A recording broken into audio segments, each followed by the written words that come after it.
2001 সাল থেকে 2020 প্রায় 2 দশকের এই লড়াই যুক্তরাষ্ট্রের ইতিহাসের সবচেয়ে দীর্ঘস্থায়ী যুদ্ধ। এই দীর্ঘ লড়াইয়ে ক্লান্তশ্রান্ত কুফফার জোট তালেবান মুজাহিদদের সঙ্গে সন্ধি করে পালানোর রাস্তা খুঁজছে বেশ কয়েক বছর ধরে। অবশেষে 2020 সালের 29 ফেব্রুয়ারি কাতারের রাজধানী দোহায় মার্কিন প্রেসিডেন্ট ডোনাল্ড ট্রাম্প তালেবান মুজাহিদদের সঙ্গে একটি লজ্জাজনক চুক্তি সম্পন্ন করে। চুক্তি অনুযায়ী পরবর্তী 24 মাসের মধ্যে আমেরিকা ও ন্যাটো জোট আফগান থেকে তাদের সকল সৈন্য প্রত্যাহার করবে। একটি জঙ্গি সংগঠনের সাথে তো আর চুক্তি করা যায় না, তাই চুক্তি করার পূর্বে তারা নাকে খত দিয়ে তালেবানকে জঙ্গি সংগঠনের তালিকা থেকে বাদ দিয়েছে। যেই তালেবান জঙ্গিদের বিরুদ্ধে তারা দীর্ঘ 20 বছর যুদ্ধ করেছে, 2 দশক পরে এসে হায় শরমের মাথা খেয়ে তাদের বলতে হয়েছে তালেবান জঙ্গি সংগঠন নয়।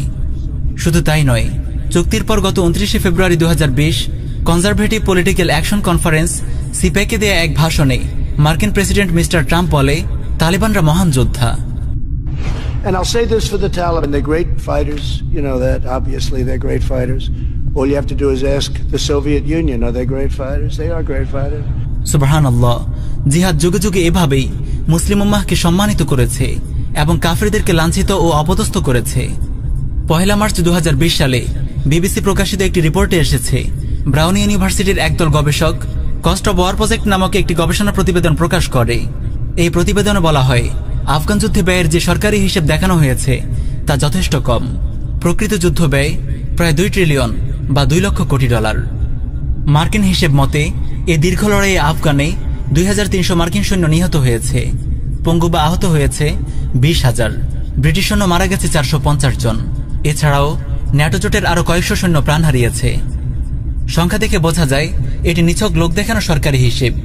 মানিজ্জত বাঁচাতে তারা প্রকৃত সংখ্যা গোপন করেছে। আফগানে নিহত মার্কিন সৈন্যদের সারি সারি কবর দেখে বিষয়টি আন্দাজ করা যায়। তাগুত প্রেসিডেন্ট আশরাফ ঘানি স্বীকার করেছে, 2014 সালে সে ক্ষমতায় আসার পর থেকে আফগান সরকারি বাহিনীর 45,000-এরও বেশি সৈন্য নিহত হয়েছে। আলহামদুলিল্লাহ, দীর্ঘ 18 বছরের প্রলয়ঙ্কারী যুদ্ধে লজ্জাজনকভাবে হেরে গেল মার্কিন যুক্তরাষ্ট্র সহ ন্যাটো জোটভুক্ত বিশ্বের শক্তিধর 50টি রাষ্ট্র।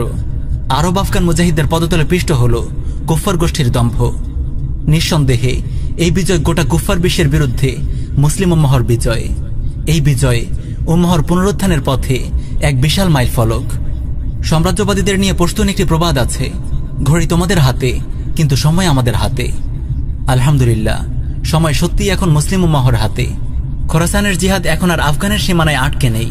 জিহাদের এই বিপ্লব আজ ছড়িয়ে পড়েছে জাজিরাতুল আরবে, হিন্দুস্তানে, আলজেরিয়ায়, লেবাননে, কাশ্মীরে, সিরিয়ায়, সোমালিয়ায়, মালিতে।